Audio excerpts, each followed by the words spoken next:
The last time I spoke here in this room, I might have spoken to about 12 people.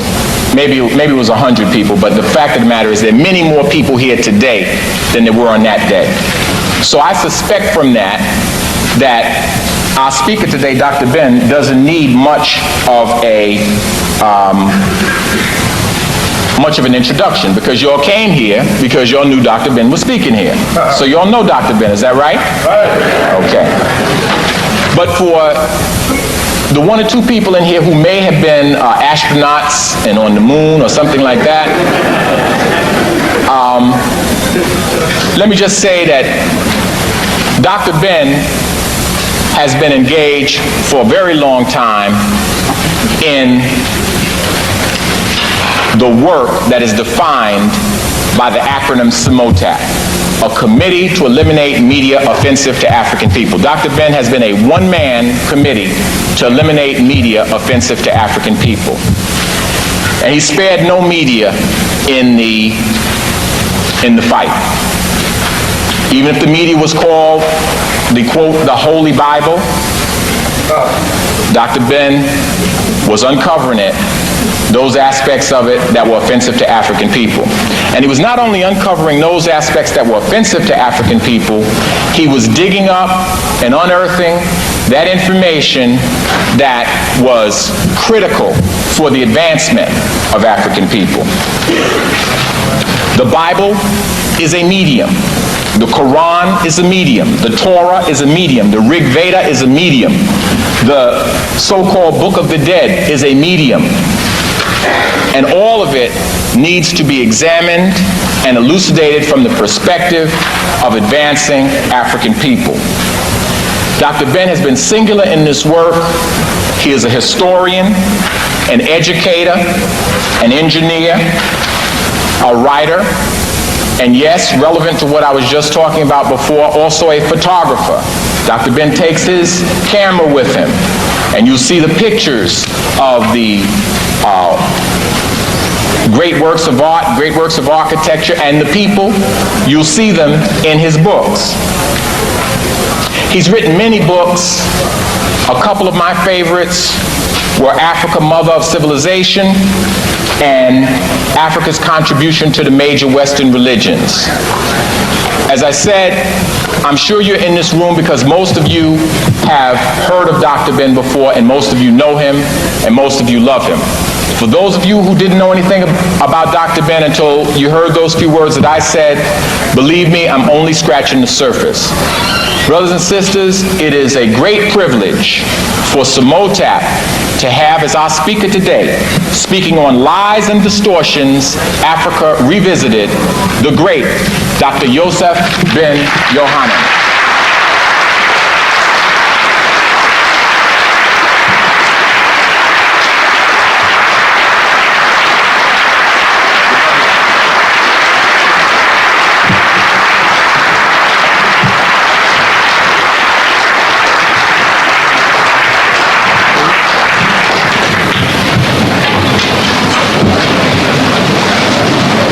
I would like to say good evening. I think that this subject matter is, for me, quite timely, because when I leave you after the lecture, I'm on my way to Ethiopia, Sudan, and Egypt.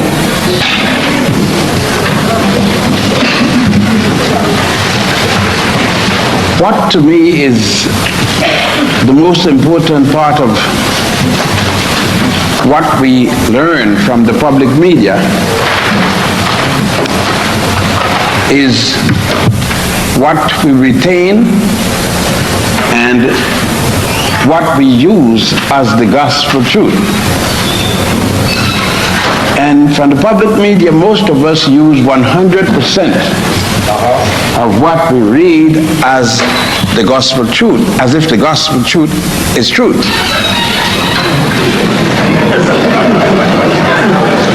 The gospel truth is gospel. And that's the only thing about it. You don't need to call it truth, because to whom it is truth. The biggest problem we have is truth. What do we mean by that? For most of us, truth is anything we hear and became accustomed to and have adopted, and it's truth. Not necessarily what we have certified by examining. So it is truth that Christianity is the only true religion. It is truth that Islam is the only true religion. It's truth that Judaism, and I could go on all night by that, and I could get approval of each of those statements for many of you within this audience. And each of you would fight the other over those truths. And yet, no way in any of them is the truth. Because if it was an intrinsic truth, you would not have to fight each other or even have a controversy. The mere fact that you don't agree on truth means it is not true. So let us deal with the things that we can possibly understand. Let us take, a young man asked me when I was in the gentleman's room, not the ladies, of course, just this afternoon, did I believe in one spiritual God, one God that was in charge of everyone? And since I know that the word God is masculine, I hesitated because I didn't know the answer to his question. Since it is, why should God be a man? That upset a lot of the women in here, because you know that God is a man because you just called him he and him this morning, or probably when you came in here. Since I don't, I have no background in that, then I must equally ask, why was the question? The question is because it is bothering that young man as to the answer we read in a Bible. And our Judeo-Christian Islamic Bible established a kind of ridiculous position that we cannot get ourselves out. So therefore, God, to most of us, has to be a man or male-like figure. If someone will come to us and say that God is neither male nor female, we got problems. And if we say that God is a hermaphrodite character, worse problem. I didn't say a homosexual, I said hermaphrodite character. That means that God is both male and female. Well, you will find that when you go to Egypt, when you go to Sudan, and when you go to Ethiopia, as I am returning.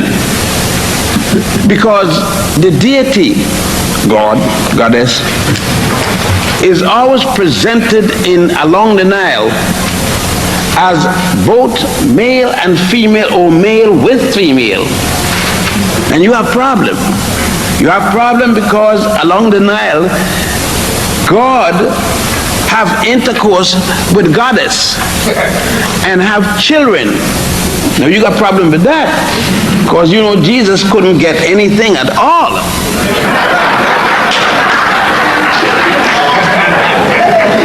Now, but Jesus could be saving everybody, dealing with man, dealing with woman, in charge of operation, in charge of menstruation, in charge of homosexuality, in charge of everything.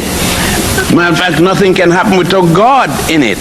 Now, if nothing can happen without God in it, how come you're mad with AIDS? It can't happen unless God wanted to happen. That's your statement. Nothing in this world can happen without God's intervention. And if God wouldn't want it, it wouldn't happen. But you can't tell me then, how is it that God got so angry and drunk the world the last time? Leaving only one family. 40 days in the boat, of course, 2 of everything.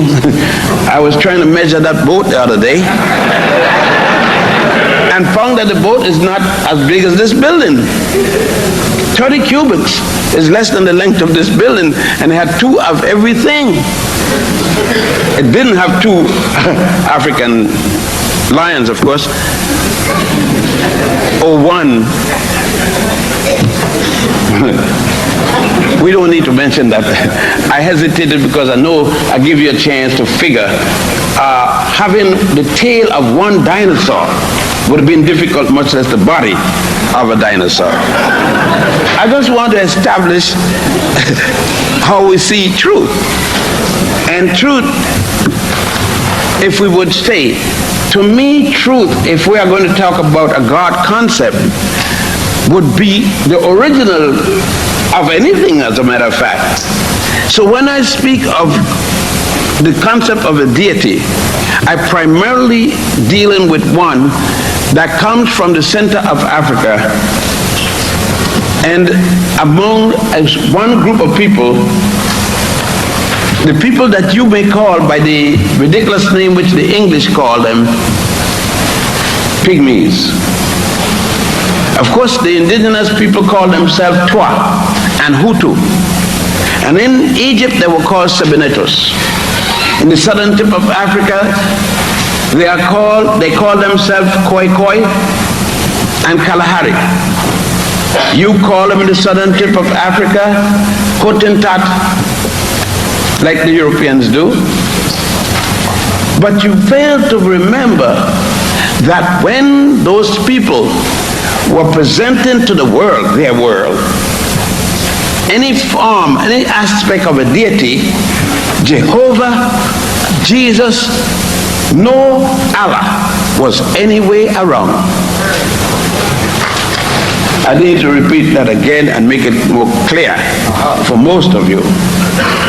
I said that when the Africans in the central part of Africa was dealing with the concept of a deity, God and a goddess, no one in the world, any place in the world, even knew or had any idea of a God by the name of Jehovah, Jesus, and or Allah.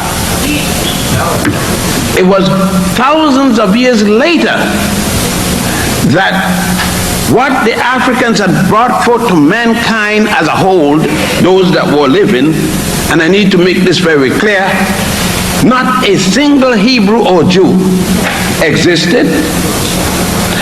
Christian, Muslim, Hindu, Buddhist, or anything existed when the Africans along the Nile were already dealing with the concept of a deity.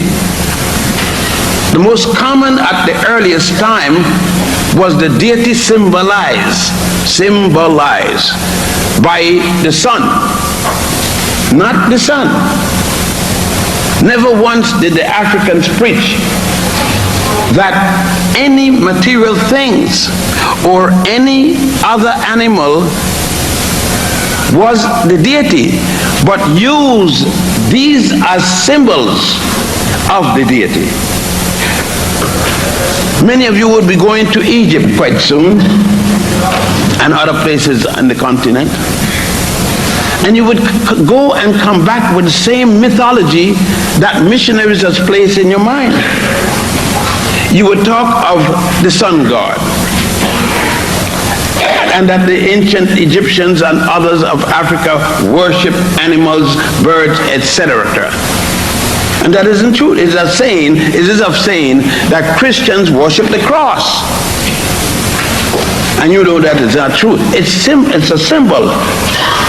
When you see, and that the media present to us, I've just been reading some articles dealing with a conference in Canada in which many of the scholars, biblical scholars, particularly biblical archaeology, especially at this time when Passover is here, stated that there is no evidence, no physical evidence of a Passover ever happening. That messes you up. But I'll make it better for you. There is no evidence at all in Egypt of a Hebrew people living at the time when they were supposed to, worst of all, being slaves in Egypt. There is no record whatsoever in Egypt of a Hebrew people, one of them by the name of Joseph. There is no record of a prime minister in Egypt by the name of Potiphar. And there is no record of a man living in any of the Pharaoh's home by the name of Moses. No record whatsoever. Make it a little better for you. The first Hebrew or Jew, whatever name you want to call him, and that I guess would make me anti-Semitic, until the Africans along the Nile were about in the 13th dynastic period, that the first Hebrew or Jew, Avram, was born, and that would put us around 1675.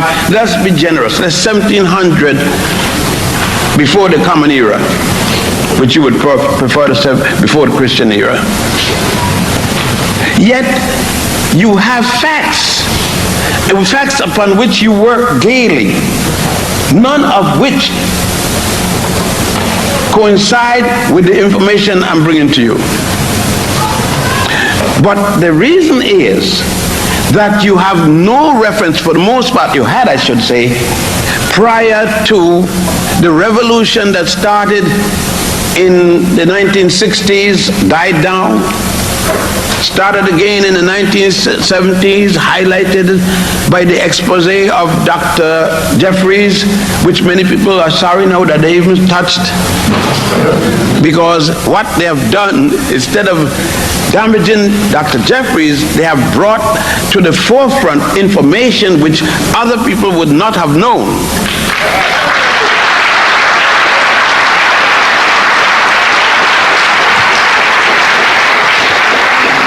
And now many people are going to, who had no intent of studying more about the Passover, the Christian crucifixion period.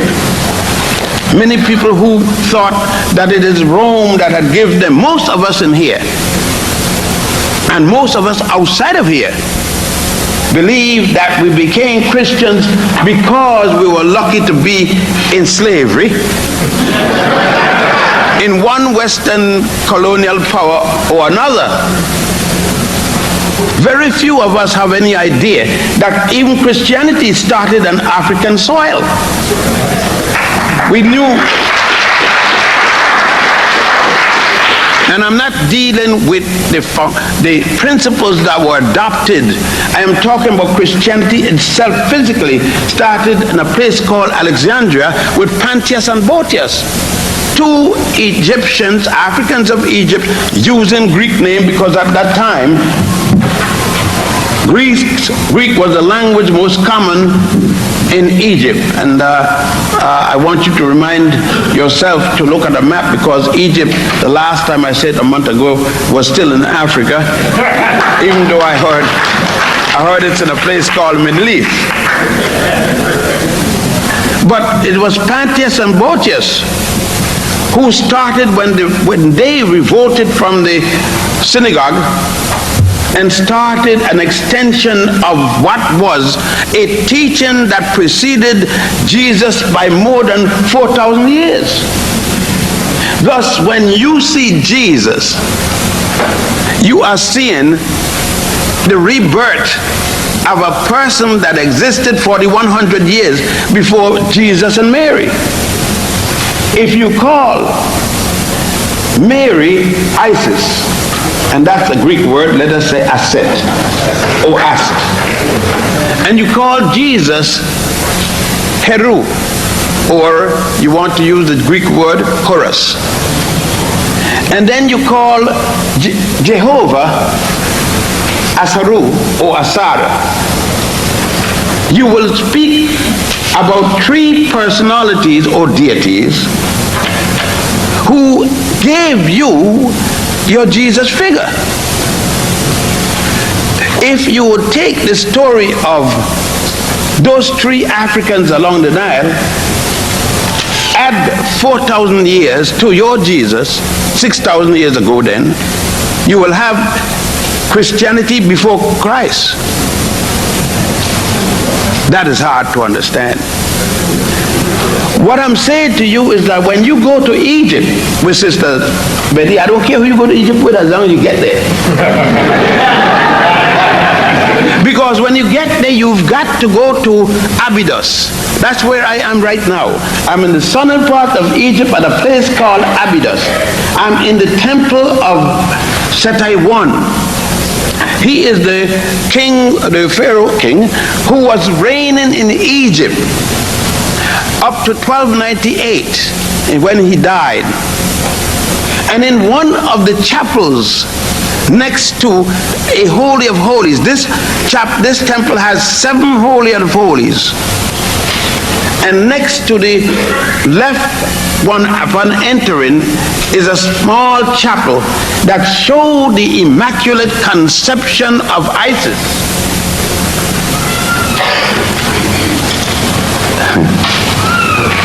The virgin birth of her child, Horus. 4,100. Not only that, you would be on the only holy land. I'm not talking about Jerusalem. I'm not talking about Bethlehem. And I'm certainly not talking about Mecca, the last of the holy lands. I am speaking about the first holy land mankind ever knew. What's sad about it is that it's your holy land I'm speaking about, and you know less about it than anybody else. Abydos was a holy land that the people of ancient time flocked and came to, no less so than people flocked to go to Mount Ararat and the times when the Muslims have the great Hajj. Again, but we have the truth, and we deal with truth, the one and only truth. Yet we don't know this truth, the first of the truths of all the religious concepts. Religious concepts that we even carried all the way to India. Africans who carried it there now call untouchable. Yet they still call them Tumul, T-U-M-U-L, and we call them Dravidians. These same untouchables gave to India, the Indians of the north, the Bhagavad Gita, and gave them the concept of their own Bible. And the Indians themselves, the Hindu themselves, noted the fact that they got the concept of their Bible. What else did they carry? They carried there the worship of goddess Hathor, symbolized as a cow. The same Hathor which the Jews worship, the same Hathor which Moses is supposed to have a fight with his brother Aaron on the mountain that you call the sacred cow. So when you go to Egypt, from north to south, south to north, you will see in the temples, most vividly in the temple of Nefertari II at Abydos, at Abu Simbel. You will see her dramatically at the temple of Hatshepsut, the funerary temple at Nile Valley, on the west bank of the river Nile. And most of all, you would see her most dramatically in the temple dedicated to her at a place called Dendera. While we mention the name Dendera, and I look and see in the audience, as most of the time the sisters predominantly, it is at Dendera that you see how the African presented the quality of the African woman by showing her as goddess Nut in the ceiling, giving birth to the sun. The sun passing through her vagina in the morning, spreading its rays of light. And within those rays of light, goddess Hathor holding a sprig of what is called the tree of life, not an anti-life tree, as you would find in Judaism, Christianity, and Islam, a forbidden fruit tree. This is one of life. She smiles because the rays from the sun coming through the vagina of God. No, this is pornographic in Judaism, Christianity, and Islam. This is pornography. You can't talk about rays and sun coming through the vagina. We don't even admit to babies coming through vagina. I mean, if a woman wants to talk about giving birth to a baby, she says, I had a child. And that's talking to her husband. I'm not even mentioning her boyfriend. See, she got to be a kind of afraid to let people know that a baby came through there, even though she came through one. You understand what's going on? And then most mothers are afraid to even admit that they had sex, married or not married. I mean, you can understand how these things will get. But the ancient Egyptian along the Nile had no problem with any of this.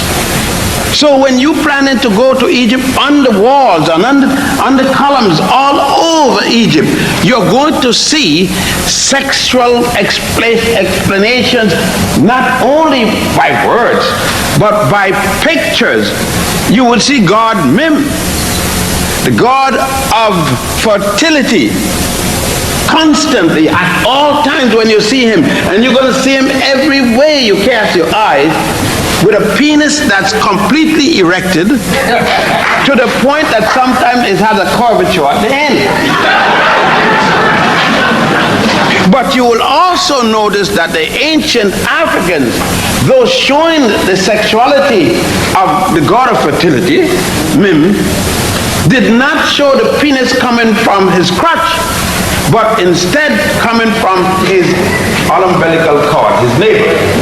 That's showing that the sexual intercourse not only is the deity, but it is life continuous. Because the penis is nothing but an extension of the umbilical cord. As I said, you can't deal with that today in the synagogue. You couldn't deal with it yesterday in the mosque. And you certainly can't deal with it tomorrow in the church.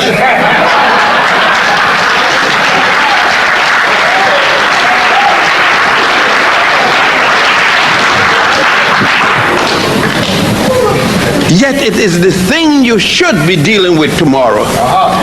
Because without it, there's no life. And the resurrection scene, the first resurrection scene, as you enter the temple of Setiwan at Abydos, is the resurrection of Osiris' penis from a dead horizontal to a perpendicular. The Masonic lodges read about this someplace, got messed up from England and France, and while wearing a top hat, silk top hat, a wingtip shirt, a cutaway jacket looking like penguin,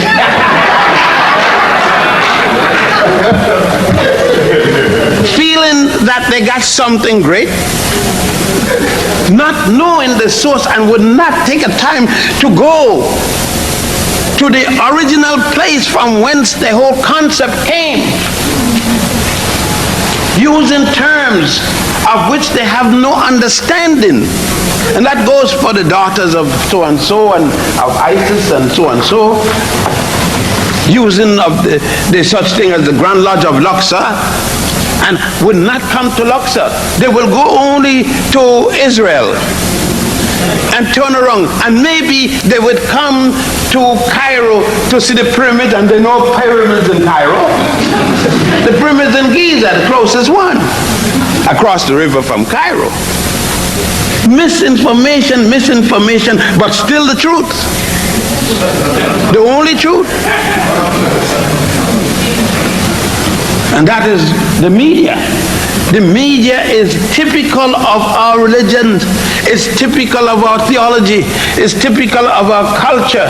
The media only is a reflection of one aspect, a bad reflection. Of course, we got to deal with it. But I'm just trying to show you how damaging it is. It is as damaging as the information we get sitting down in the pew on Sunday, sitting down in the pew on Saturday, and sitting down in the pew on Friday or any other time.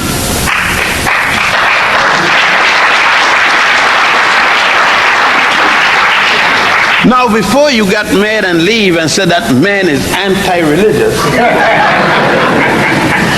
I'm not.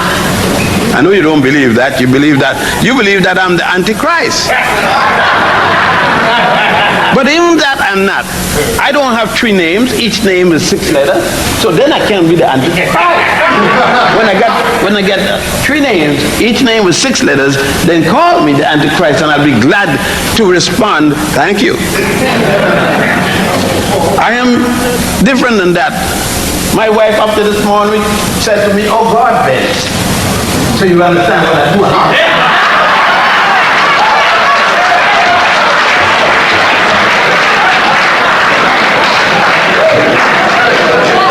So now if you had any problem with who I am, you now know. And I guess she wouldn't use that term unless it was real. Well, what we are saying, and I've done it in a little humor here and there, but what I am saying to you is that you cannot sit down home. You must go with Sister Betty or somebody else to validate. Some of us come to to Israel, and then we come over to Giza, Cairo for some, and we go and watch one of the 3 major pyramids of the world. I said the world because there are pyramids in Central America, and of course there are pyramids in Sudan. Most of us don't even know there are pyramids in Sudan. There are 82 in Egypt and there are 37 in Sudan. Otherwise, an area called Meroe. But the largest of all the pyramids, those of the 4th dynasty, around 2700 plus before the Common Era. They will come to the largest one in particular. That's what most people like to go when they're going up inside to see nothing inside. Just a good climb up about 10 stories, walking in this way. And when you come down in this way. And at the bottom of it, your knees start going like this. Some people are saying, I'm telling you, they've been there and saw it. I stopped going up because my knee can't make it anymore. But they will come there and touch the pyramid, go up to it, make sure, look at the stones, see not one single brick made of any material, and yet leave there and say, I saw the pyramid the Jews built out of mud and straw. No, you talking about behavior modification. You talking about Pavlov dog. And name some other things. That is mind-blowing. And you're talking about people that have been made to think and act like fools. Because if you see the thing, you go up to it, you touch it, and you must still say that it is what you did not see, solely because you were told that, and ashamed and afraid for someone to say that you are going against what is being told. You refuse to deal with reality. Refuse to deal with reality. Yes, there isn't a single brick made of mud and straw or water. The pyramids you are going to see there, the stones were hewn, cut from a mountain about 5 miles away from those pyramids at the Giza Plateau, a mountain called the Mokata Mountains, and carried in the inundation period over there. People, we are so gullible that you will find people come to Egypt, some of us, to see the pyramids that were built from the top down. What happened with the sky hook that was connected to the cloud? What happened? The cloud moved and there's no cloud today. You mean to say, they said, no, it was built by men with great mind who could suspend blocks. All right.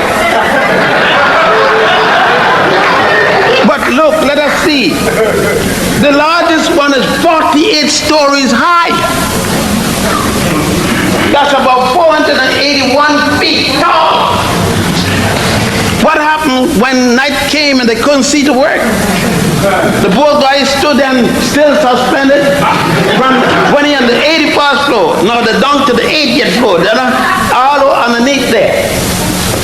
Till they put they stick the last stone underneath and drive it and shore it up between the earth and space.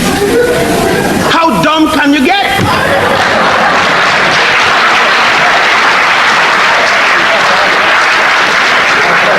But again, we want to believe things that are not, because it gives us the opportunity as to what Sister Betty and the brother Dr. Magdalene were telling you just a while ago. It is better to say, I will read the newspaper, than to say, I will do the work.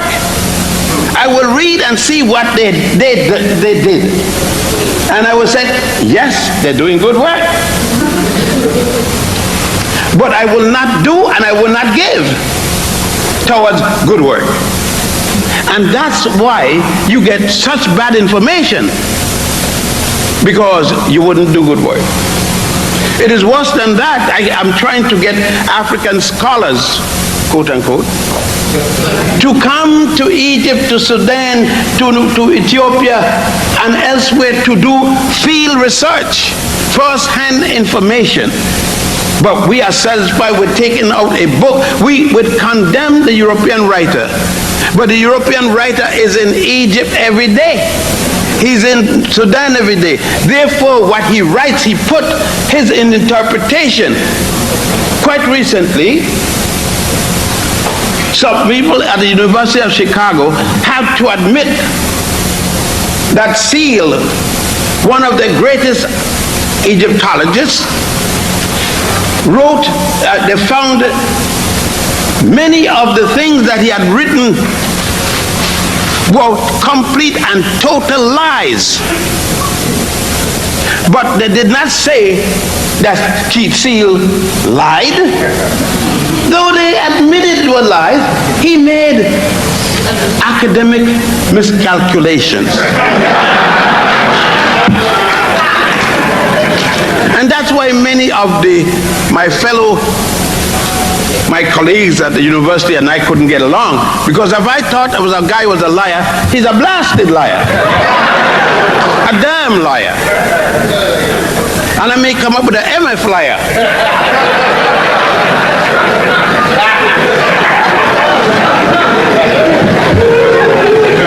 Because I realize that the Pope can't make any rules for me to follow and tell me which language is profane and which language is feigned. It ain't nobody more feigned and profane than he is. So for him to tell me what I could say, it's just like you know, when I say some of my choice little four-letter words, if I get hot enough, then you say, that man always so dirty. What isn't dirty? If the word exists, I can't be dirty using it. It's just that I express myself with a sweetness of the Lord. I speak the language of the people.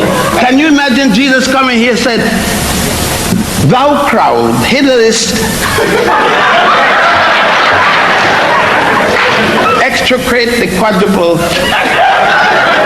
and come unto me yonder morning, and I shall compensate thee. Now what the hell did I say?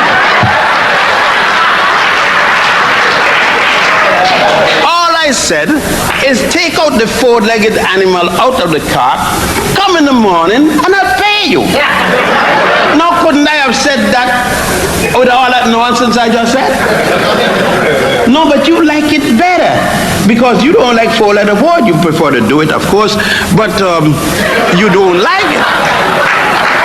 You don't ever want to hear it spoken, but I speak it because Jesus spoke the language of the people. Give me some skin, baby.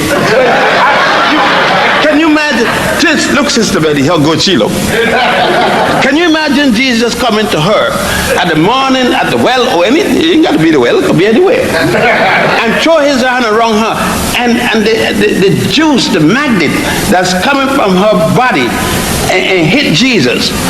I mean,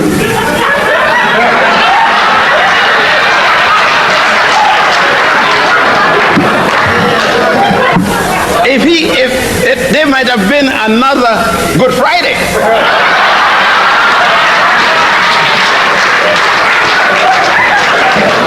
But you can't think of that term. Immediately you are thinking that he's sacrilegious. No, I'm not sacrilegious. I am conscious of the integrity of the African woman, of the strength of the African woman. You understand me, brothers? I know some of you brothers may not know because you have never tried a black woman. But try one, it's good for your soul.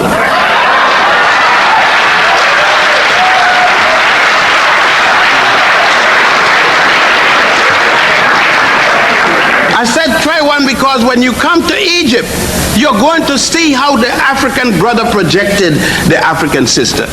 The African brother didn't go around, man, I can't get me a good, it's hard to get me a good black woman. I don't know, but let's go. I'll leave that for another comment. How can he say this?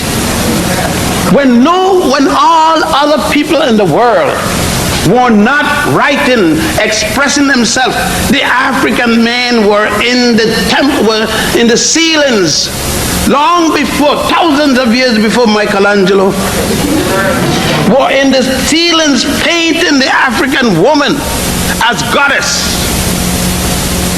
In one case, they painted the African woman as goddess Nut. Over the head of every pharaoh was a double goddess Nut, back to back, like the Caribbean song, back to back, I done dead, I got it ready. And up there, put stars on her body. And showed her of the goddess of truth and justice. In other places, they show her as the goddess of the universe, of the sky. And then he showed himself as the God of the firmament, God of Yeshu. He called the goddess Nut. He showed the God of the earth, Geb, holding her hands and her feet apart while her body take the shape of a semicircle. And you know what the caption read? God's shoe has one hand. The right hand cover her vagina.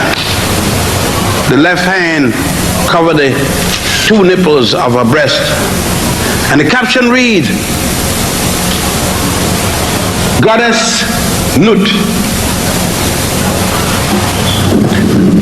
as heaven. God's shoe covering the two columns of heaven. And you looking in the air for heaven. And heaven gave birth to you. Heaven is the place you return as a man. Heaven is the place that makes you happy. Heaven is a place with the deep deep. Listen to your Bible. A deep. Where is the place that man came from originally? They said a deep, dark, right? Pit. Well, let us ask. Full of fluid, brine. Well, let us ask. Didn't you come from there? Did it need Jehovah, Jesus, or Allah? No. Go back and check anatomy. Go back and ask yourself what it is that bursts when you're about to come here. And then ask yourself, when you beat her, kick her, and tell her, bitch, come here. Bring your ass here. Go back and see if it isn't heaven you're talking to. Because it is there. That thing you call the placenta.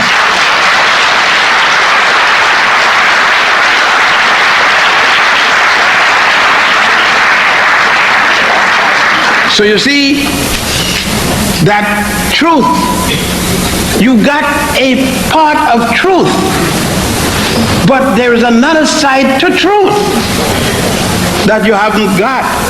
That side that we can't look of because of the roadblocks. We can't look because we are so conditioned by sexual stoppage. We can't talk. A woman cannot marry but cannot come to her husband in bed naked. She must come with all kind of clothes and then get underneath the sheet and slip this off and slide that off and all this stuff. And he too.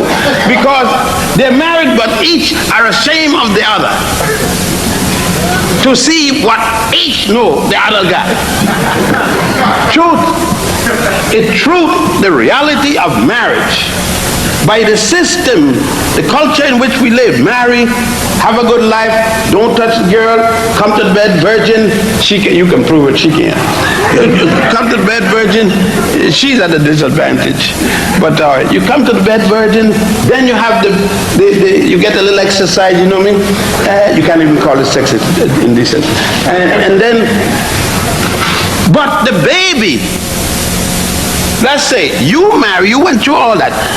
You, the man, didn't have any sexual intercourse, hardly touch your own self for a while. She, the woman, did likewise. You are pure. Me, the good for nothing. I like that name. And I wouldn't say you because you're with the man. But you, the single woman who don't mind me touching you, they go up tonight in the honeymoon castle untouched by human hands, even their own. We get up in the next honeymoon castle being touched by all kind of hands. And we have a little bit, they have a little bit. But the funny thing is, truth, their baby is going to be born in the same sin as our baby going to be born. Now what reason do I have not to get a little piece? If before the wedding, if the babies, both of them gonna be born in sin.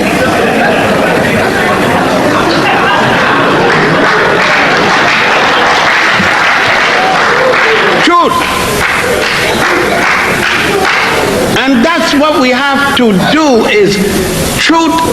And the Bible itself said it's not an ending situation. Truth is an everlasting search for answer. Truth is the light, they said. And I don't think light is that important anyhow, because you see, light is substitute. Like the other day I was there and the brother, the condensation, all the lights didn't work. And I said, ooh, good, I'm gonna get me a TV. And why not? Condensation was ripping me off all the time. It was my time to rip off somebody. I believe in the 13th commandment. It says, thou shalt, if thou art African, get what thou want, what thou need from other people.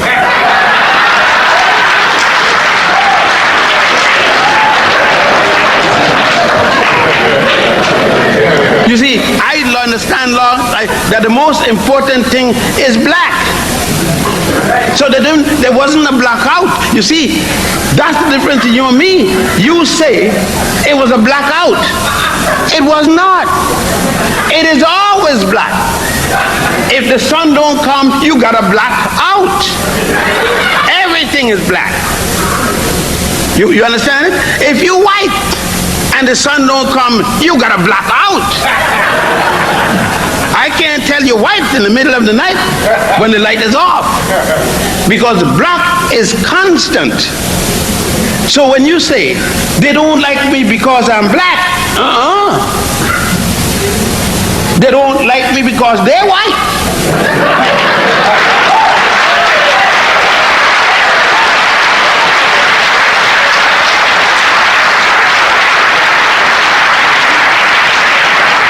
You see, how can they not like me when I've given to the world the foundation of the concept of a deity?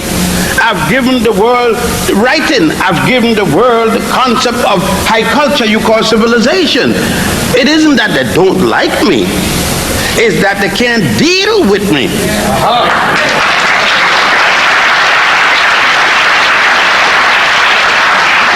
So they call me the invisible man. I'm invisible when I quote the things that Diane Ravitch, you understand? Edward Koch, Edwina.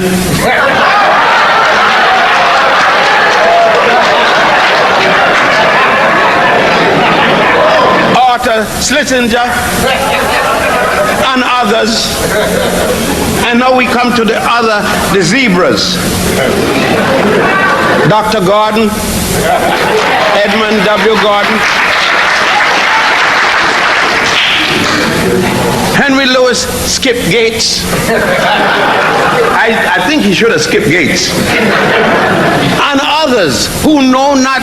These are the responsible Negroes, coloreds, jigaboos, and zebras. They join because they feel that they're mistreated because they're black. Most of them would not even admit they're black. Some of them can't even find a black wife. After 3 tries, Gordon needs to find. Some of these black sisters need to show Brother Gordon a trick or two, but he might even get frightened like hell and run past Alabama. I wonder when he looked up and saw the black mother, he must have felt like hell day one when he was born. He must say, what's that? Somebody need to tell him that was a black mother making a mistake.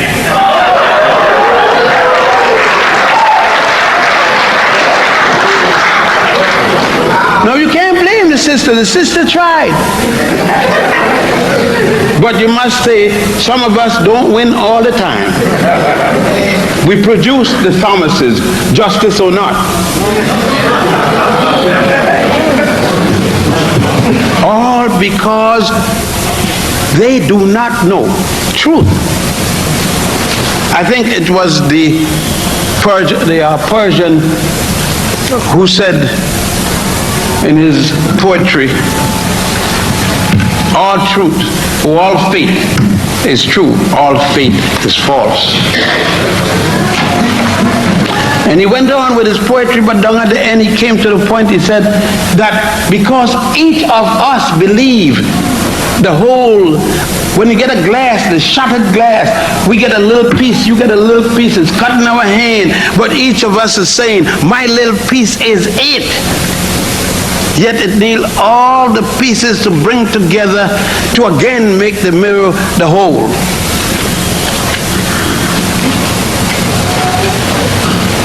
And that is why we cannot challenge effectively to put, it's not enough to put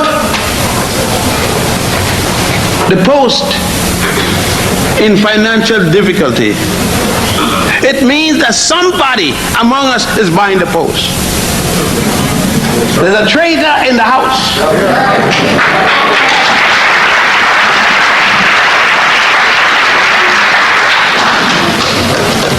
The cry went out that we don't buy the Post. I didn't buy the Post, not only. I don't buy the news. I don't buy any one of them.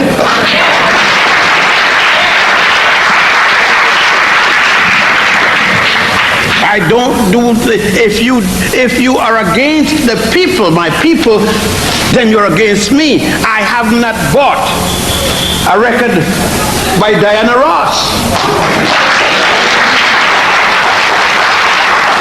I will not buy anything by Michael Jackson.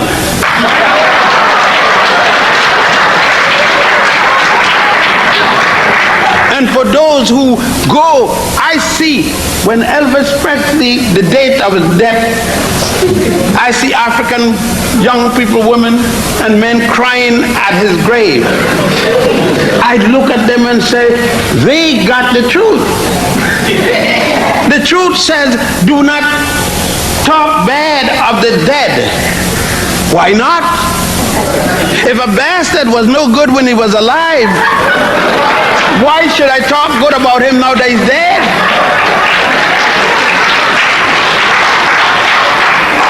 No, that is no truth. That's somebody's truth, but it isn't my truth. I cannot speak good of Thomas Jefferson, though he wrote, "Be it resolved that all men are created equally." That dog didn't believe nothing like that.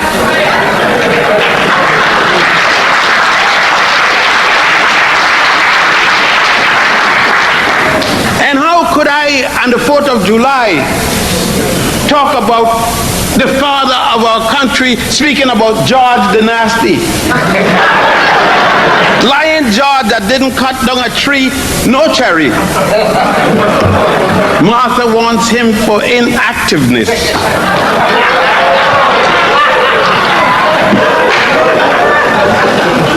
And even though Benjamin Franklin exempted himself from participation in the enslavement and the document, he did nothing at all to avoid it.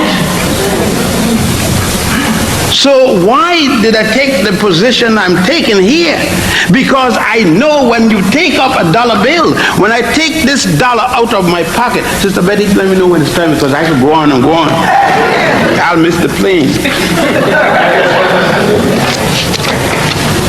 You take on the green side, brothers, I know some of you, if you're married or got a girlfriend, don't put you in your pocket. I got this one because I borrowed it.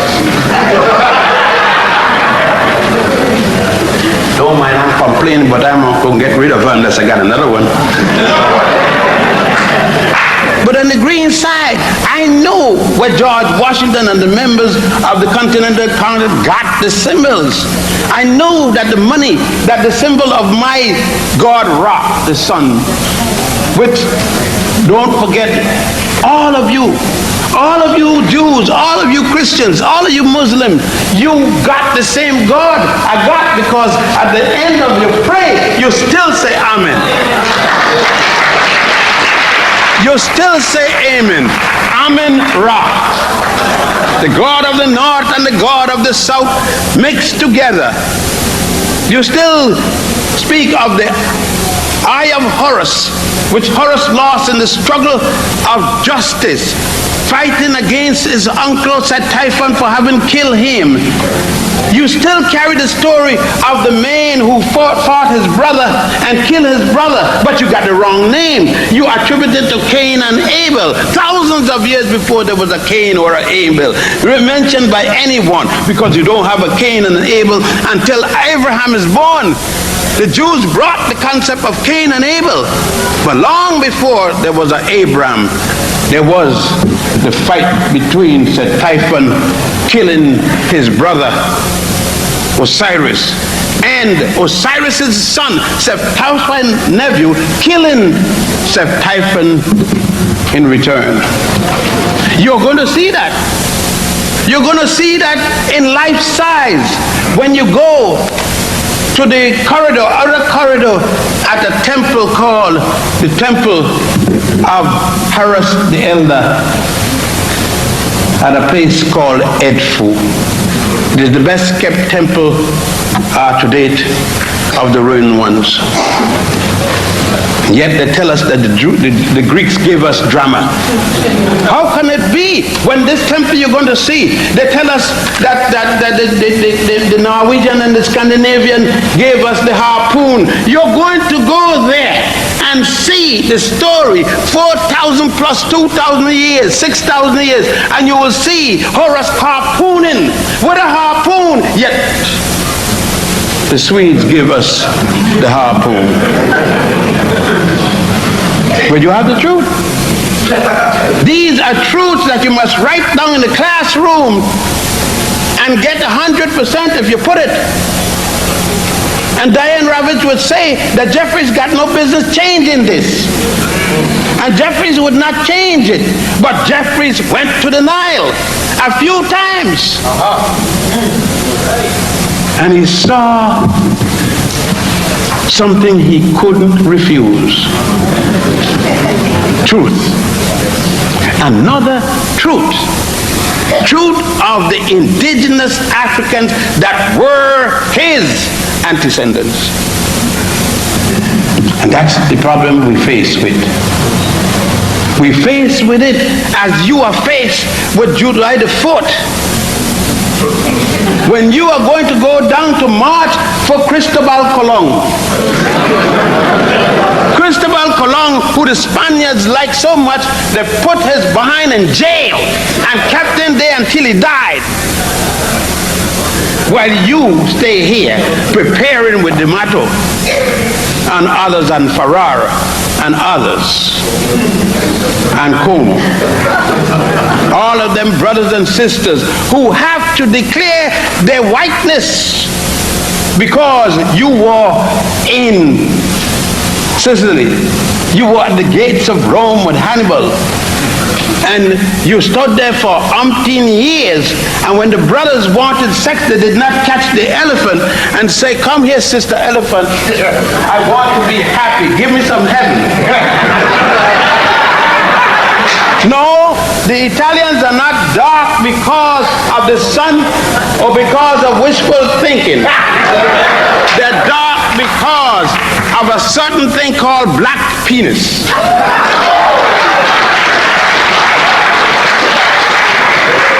It is not Othello and Desdemona alone, because Shakespeare wrote 7 such plays with the Africans in a dominant position in the European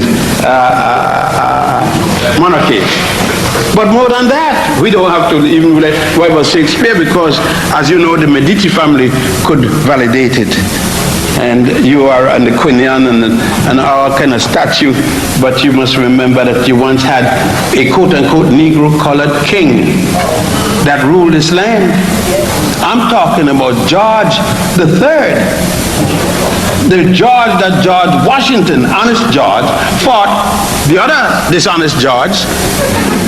The George who could speak no English, the German George. The German George who was the great-grandson of Alessandro Medici. Alessandro de Medici, who was the daughter of Martha from Ethiopia, and Pope Medici of the Roman Catholic Church of Christ. I don't need to deal with more. I mean, because I could go up to, for those of you who don't feel good about that, I can go up right there in Sweden and get the blunders of the blunt of you. Because I have to make sure that the nigga you sleep in bed may be yourself. Because I'm going to talk about the Count Bernadotte that became Sweden's first king, a brother from Haiti. Now they come to think about Haiti.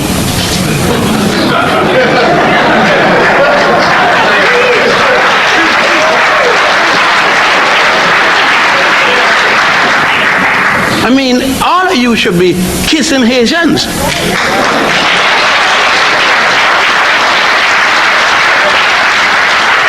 Because when you kiss a Haitian, you're kissing your cousin. It is at Haiti that they brought your ancestors first. It was then called Hispaniola, Haiti and Santo Domingo. It is there the Roman Catholic priest Bartholomew Las Casas, with the power of Pope Martin V, that brought Africans from Spain, not from Africa, Africans who had been in Spain for 774 years. From 711 to 1845. Those Africans calling themselves Moors. I'm 1457. Africans who brought Columbus in a ship, not to America. Columbus have never seen America, north, central, or south. He saw the island of San Salvador. That's the closest he came, and he didn't sail a single ship. Pietro Alonzo Nino was the admiral of the fleet. The 5 ships that left, Columbus was the admiral of the expedition, in charge of the expedition. Nino took over the helm of the Santa Maria and sailed the ship. How Columbus going to sail the ship and he's put in the brigs by his men who revolted against him? He's going to sail the ship from the brigs?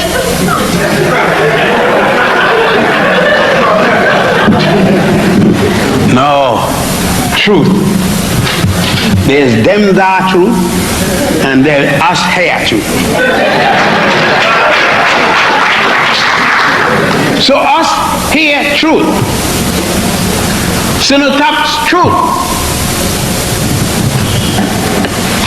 It's got to be the truth. We are here to. It's our truth. Our truth that we have investigated. Our truth from which the blood flows. Our truth from which millions. Somebody telling me about people with a Holocaust. I'm not talking about a Holocaust ending with a T. I am talking about Holocaust ended with an S. The plural. I am talking about Holocaust in which not one of us survived. Tasmania. Every man, woman, and child is dead. There isn't one left. I'm talking about a Holocaust that's still going on from 638 of the Common Era, or 18 AH, the year after the Hijra by the Arabs, to the present time. That's the Holocaust. The Holocaust, the worst of our Holocaust, and I'm ending up for your question, the worst of our Holocaust took place here. The mind.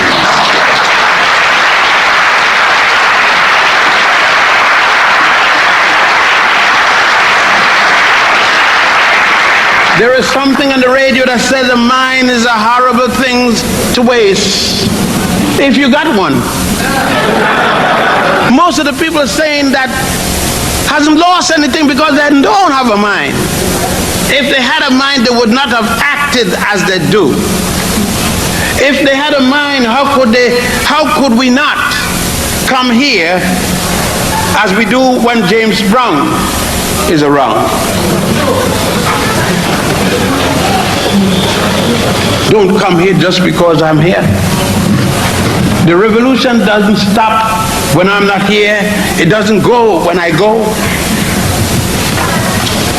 How can you get in the revolution? You say, you are in the revolution when you support your child. You are being revolutionist. You're in the revolution when the sister said, I missed my period.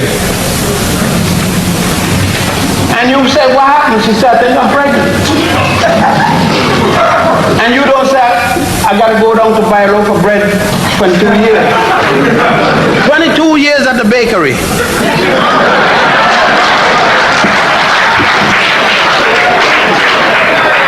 You're in the revolution when you see a young brother, 6 years old, pressing his nose and his eyes and everything against the window at the restaurant or the cafe.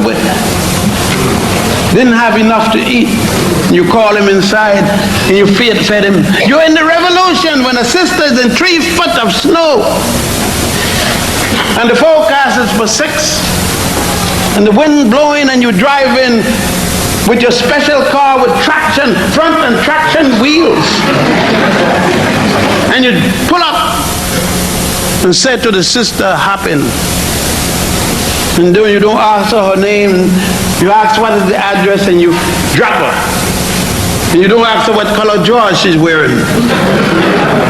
And when she asks you, what do I owe you for this? Say, tell your man, tell your man when you go home, he owes another sister something.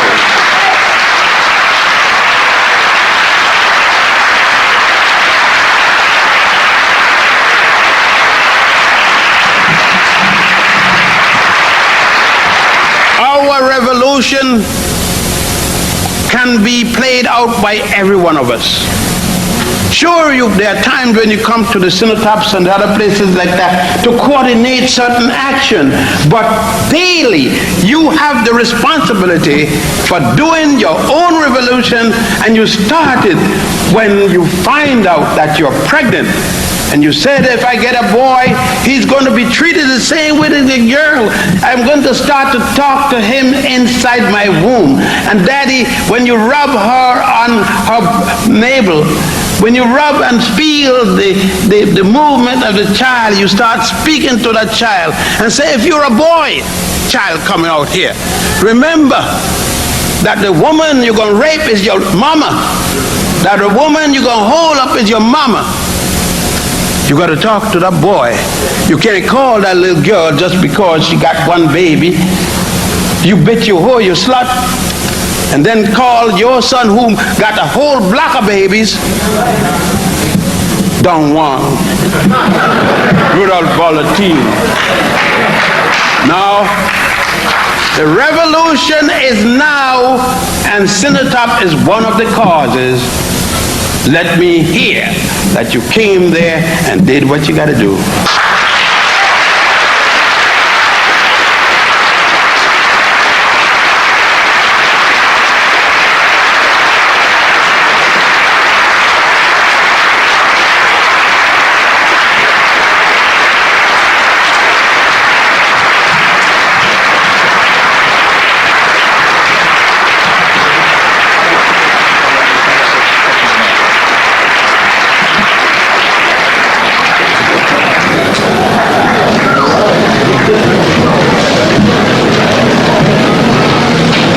Please do not rush for the doors. We have some more business to take care of, and Dr. Ben is going to be back for some questions and answers.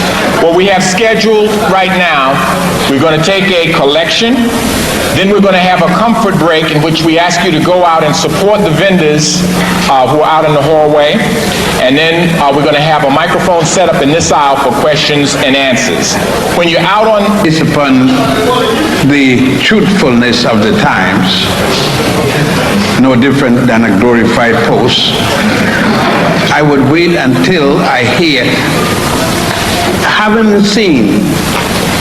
witnessed what the current president of Nigeria has done, with making it obligatory for any African from the Americas, Caribbean and so forth coming to Nigeria is entitled to a Nigerian citizenship and passport and many other things of that nature. I would be quite surprised that it is only a diplomatic courtesy for the head of state of another country coming through. We must wait until we hear some of the definitive statements made by the president of Nigeria in quotation. Then we can check with the embassy, and if the embassy validates that that is a statement of the president of Nigeria, then we could be critical. You understand what I'm saying? Because the information by the reporter could be twisted and made to put us on edge, especially since this man have taken the kind of steps that they have taken thus far. So I would say, I don't know, I haven't seen it, but I would like to see the article, and what you could do is call the cultural attaché at Washington or at the United Nations and ask whether or not the statement made by the New York Times that government endorsed that as the position of the Nigerian government. Then we can attack it if it's not appropriate. Dr. Ben, could you repeat the question because there's no amplification on that line? Oh, the question the young gentleman asked was, what did I think about this behavior of the president of Liberia in hosting the clock from South Africa? The president of Nigeria made in hosting the clock from South Africa. And my position, since I had not read this statement or even heard of it, that I asked him if he had validated this as being the statement from the president or position of the president rather than some reporter from the Times. And we must be careful and don't let us get us in a trap. I haven't heard of the statement or even that the clerk had visited, but he would be visiting many states. As time goes by, the question is what position that state is going to take. How are you, Dr. Ben? Not bad. Why? Well, I hope pretty good. The situation in South Africa between the Mandelas. Do you have any comments about that relation? I do not know the personal life of the Mandelas, and I wouldn't have any comment on that. But I would say politically, I don't see how they can stay together. One could differ quite a lot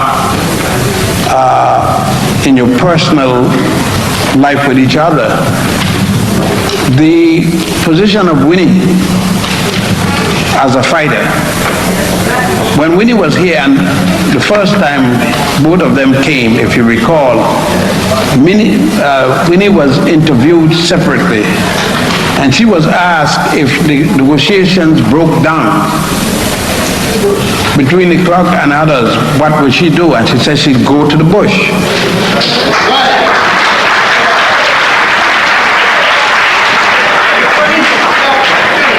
What has happened, I recall very succinctly that the day when Mandela was released from jail, I was at the exact moment on WLIB with Gary Bird. Everybody got excited and they asked me, Gary said to me, you heard what happened? They've just released Mandela. What you think about it? I said, I don't think anything about it. I said, it just means that Winnie would have a man to sleep with and Mandela don't have to masturbate any longer. I repeat that statement. What we seem, we are quick, but we don't, I just talk about truth. What Mandela did, he was in jail for 27 years, but he met a man of the PSC there 11 months before and came out the same day with him, and nobody's accusing the man's name. He's now dead. He died two weeks after he came up with TB, a member of the PSC. But I ask you, why was Mandela in jail? He was in jail for contempt, not for activities that he had done anything. In a case, he represented a man, and he refused to divulge what the man had told him, the matter of client between attorney and client privilege. And he refused, and he was sent to jail for all this time. Not because he was a militant man that was putting up a struggle, armed struggle, against, but then look at the record of Winnie. From a girl, she has always been a woman who have put up a struggle against, physically and otherwise. Now, it's true, I don't see how both of them could live in the same house. Now, it was different, you see, it's 27 years passed between these two people. Winnie has 27 years of growth, independent as his and outside in an armed struggle. To ask her to put down arms, or anybody else, to put down arms for a negotiation that gave nothing and they surrendered their arms already. So the only people fighting is there in the field, the PSC and a few other little groups, not the ANC. Winnie's caught in another problem. The ANC has white officials, such as the treasurer. Once it had now the head of the commander of the armed forces of the ANC is another white man. So how I could see in the Winnie's dilemma. And then he comes out and said, we lay down arms. And that South Africa, one man, one vote, and the whites should be guaranteed. I mean, guarantee for what? They should be guaranteeing a bullet. One bullet.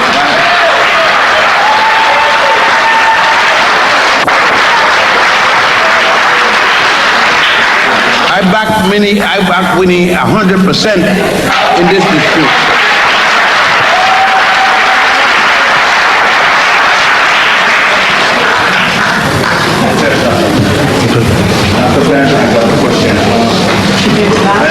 So now, last year, I stored 500. And on my way to Cape Coast, You got to speak louder. on my way to Cape Coast in Ghana, I run into this place called Manchester.